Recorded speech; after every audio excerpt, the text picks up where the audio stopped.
Hello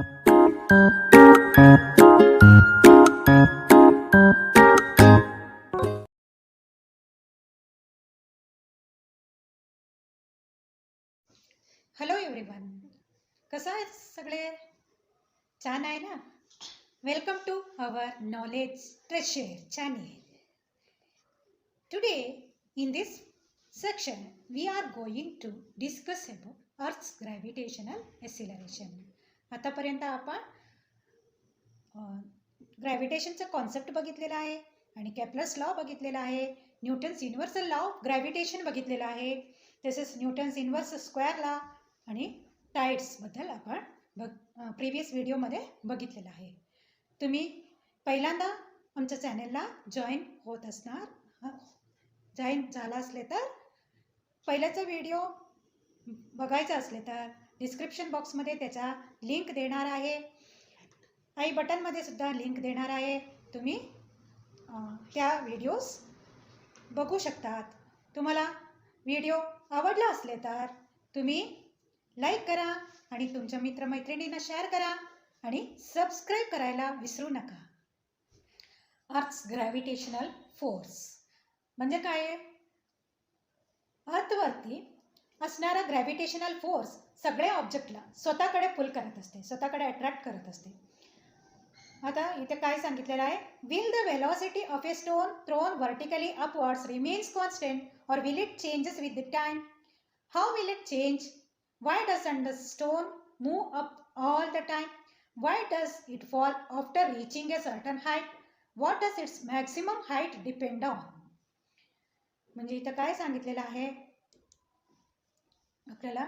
एखादी stone, हे झाला आपला अर्थ, हे झाला अर्थच्या सरफेस पासून आपण एखादी स्टोन असा व्हर्टिकली अपवर्ड थ्रो करतो. मग हे झाला अर्थ, हे झाला स्टोन. असं आपण व्हर्टिकली अपवर्ड थ्रो केलं. मग हे स्टोन आपण व्हर्टिकली अपवर्ड थ्रो केल्यावर त्याचा वेलॉसिटी इथं कसं होतं तसंच वरतीपर्यंत सेम राहणार आहे का? किंवा इथून इथपर्यंत गेल्यावर त्याच्या वेलॉसिटीमध्ये चेंज होणार आहे का? त्याची जी वेलॉसिटी पहिला होते ते चेंज होत असणार का किंवा सेम राहणार का? और चेंज होणार असले तर कसे चेंज होते? हे जे स्टोन आहे ते वरच्या वर इथेच का राहत नाही, वरच का जात नाही, परत का खाली पडते? एक सर्टन हाईटवर गेल्यावर ते परत स्टोन खाली का पडते? त्याची जे काय मॅक्सिमम हाईटपर्यंत पोहोचते, त्या मॅक्सिमम हाईट कशावर डिपेंड आहे? हे सगळे क्वेश्चन्स इथं विचारलेलं आहे. आता आपल्याला बघायचा दुसऱ्या पॅराग्राफमध्ये त्याचा आन्सर सांगितलेला आहे. The earth attracts every objects near it towards itself because of the gravitational force. अर्थकडे जे काय हे ग्रॅव्हिटेशनल फोर्स आहे त्यामुळे earth attracts every object towards itself. Every object towards itself. The center of the mass of the earth is situated at its center. अर्थचं centre of mass कुठे असते? त्याच्या सेंटरमध्ये असतात. त्यामुळे so the gravitational force on any object due to the earth is always directed towards the center of the earth. Because of this force an object falls vertically downwards on the earth. ह्याच्यामुळे काय होते? कुठलाही object ऑब्जेक्टवर apply होणारा gravitational force आहे ते अर्थच्या सेंटरकडे direct झालेलं असते, कारण अर्थचं सेंटर ऑफ मास अर्थच्या सेंटरमध्ये आहे.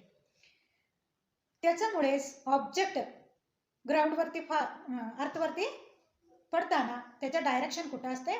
सेंटरकडे असते, अर्थच्या सेंटरकडे असते आणि ते वर्टिकली डाऊनवर्ड फॉल होत असतात.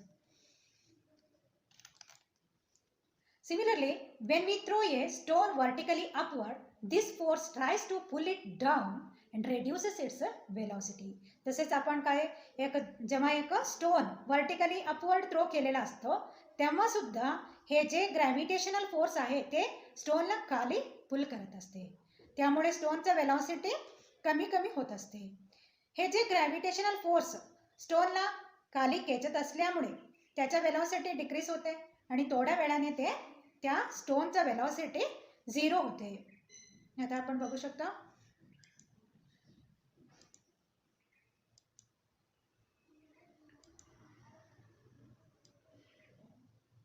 हे ह्याला अर्थचं सरफेस आणि आपण एक स्टोनला व्हर्टिकली अपवर्ड आपण असा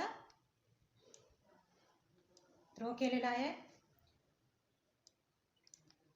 इथं काय सांगितलेलं आहे म्हणजे वरून आपण थ्रो केलेला स्टोनचा वेलॉसिटी प्रत्येक टाइमला ते त्या वेळेला सुद्धा ह्या स्टोनवरती हे ग्रॅव्हिटेशनल फोर्स ॲक्ट होत असते. ग्रॅव्हिटेशनल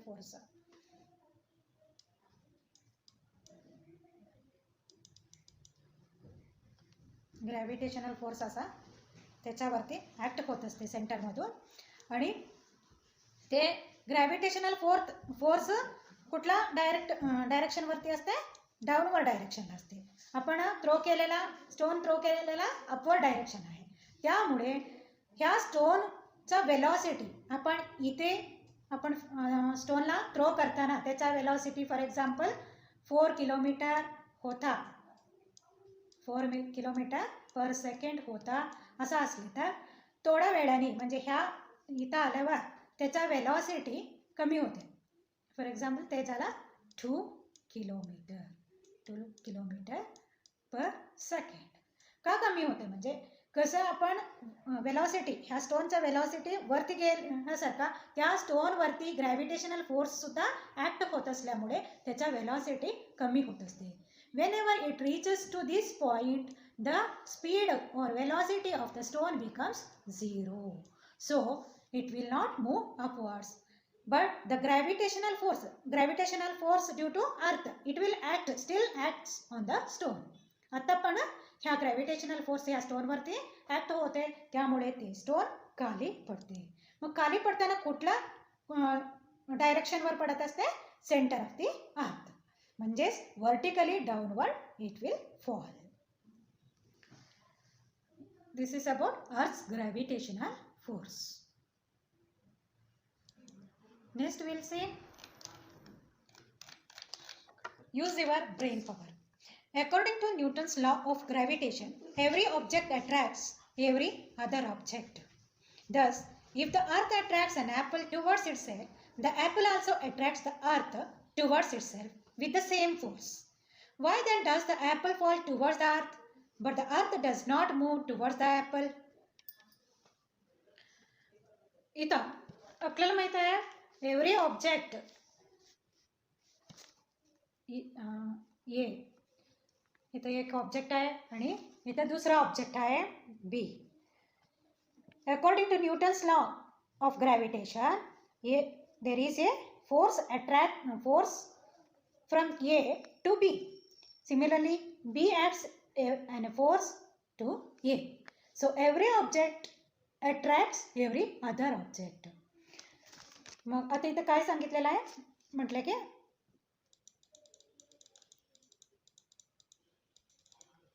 आता आपण याच्या बदली अर्थ असं घेतले की हे झाला अर्थ आपला आणि हे झाला ॲपल. अर्थ अट्रॅक्ट्स अन ॲपल. अर्थवर ना असा ग्रॅव्हिटेशनल फोर्स ॲपलवर अप्लाय होत असले की मग ॲपल अर्थच्या सरफेसवरती पडते. तसंच ॲपल सुद्धा अर्थवर एक फोर्स अप्लाय करत असते, ॲक्ट करत असते.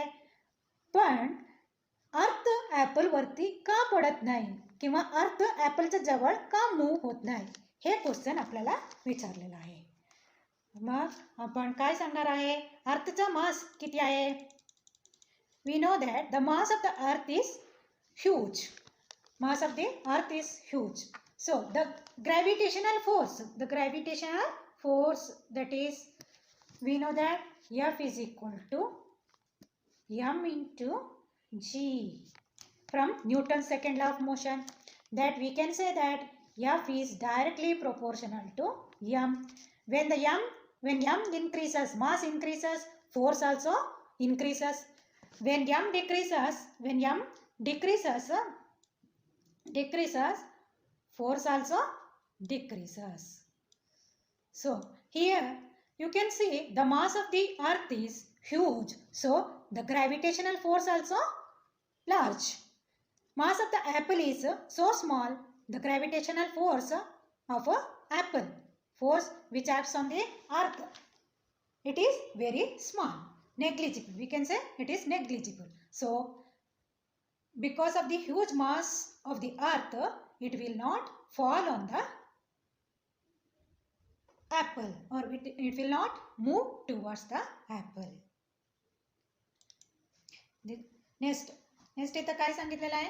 The gravitational force due to the earth also acts on the moon, because of which it revolves around the earth. अर्थचा इथं काय सांगितलेलं आहे? Gravitational force due to the earth also acts on the moon, because of which it revolves around the earth. Moon आपल्याला माहित आहे, moon अर्थच्या भोवती फिरत आहे. मग then similar situation exists for the artificial satellite.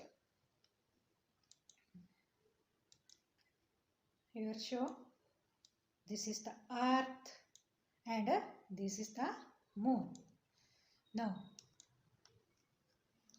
here it is earth, this one is moon. Moon revolves around the earth. Moon revolves around the earth. अर्थच्या भोवती ह्याच एक पाथमध्ये कसं ते मूव्ह होत असते, फिरत असतो. दुसरीकडे ह्या मून दुसरीकडे का जात नाही? तर हा जो ग्रॅव्हिटेशनल फोर्स आहे ते दोघांकडे आहे, अर्थकडे पण आहे, मूनकडे पण आहे. मग अर्थ मूनला सतत कंटिन्युअस पुल करत असणार, मून अर्थला पुल करत असणार. ह्या दोघांकडे सुद्धा सेम फोर्स असते, त्यामुळे moon revolves around the earth. His situation, similar situation exists for the artificial satellite orbiting the earth. The moon and the artificial satellite orbit the earth. The earth attracts them towards itself, but unlike the falling apple, they do not fall on the earth. Why? Because his situation मुळे artificial satellite आपला अर्थच्या जवळ artificial satellite भरपूर सारे आहे, ते अर्थच्या भोवती revolve होत असतात. आर्टिफिशियल सॅटेलाइटमध्ये सुद्धा फोर्स असतात आणि अर्थ पण आर्टिफिशियल सॅटेलाइटवरती अर्थचं ग्रॅव्हिटेशनल फोर्स ॲक्ट होत असणार. पण अर्थ सॅटेलाइटला अट्रॅक्ट करत असतो, पण ज्याप्रमाणे अर्थ ॲपलला अट्रॅक्ट केल्यावर ॲपल कसा अर्थच्या सरफेसवर पडत असते, तसे सॅटेलाइट का पडत नाही आणि कशामुळे आहे हे? तर हे जे सॅटेलाइट त्यांच्या ऑर्बिटवरती, हे जे सॅटेलाइट असतात ना, त्यांच्या ऑर्बिटवर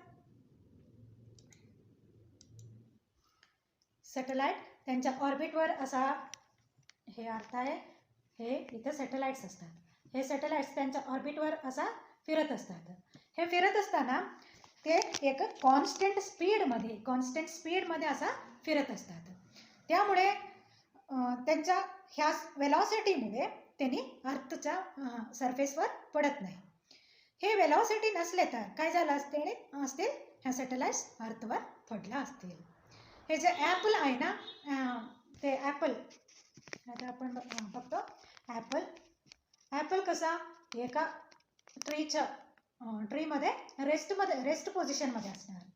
जेव्हा अर्थचा ग्रॅव्हिटेशनल फोर्स ॲपलवरती ॲक्ट होते, तेव्हा ते ॲपल अर्थच्या ग्राउंडवर पडतात.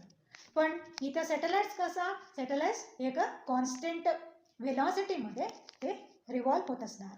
त्या वेलॉसिटीमुळे हे जे काही वेलॉसिटी आहे ना, त्याच्यामुळे हे आर्टिफिशियल सॅटेलाइट किंवा मून अर्थवरती पडत नाही. This is about earth's gravitational force.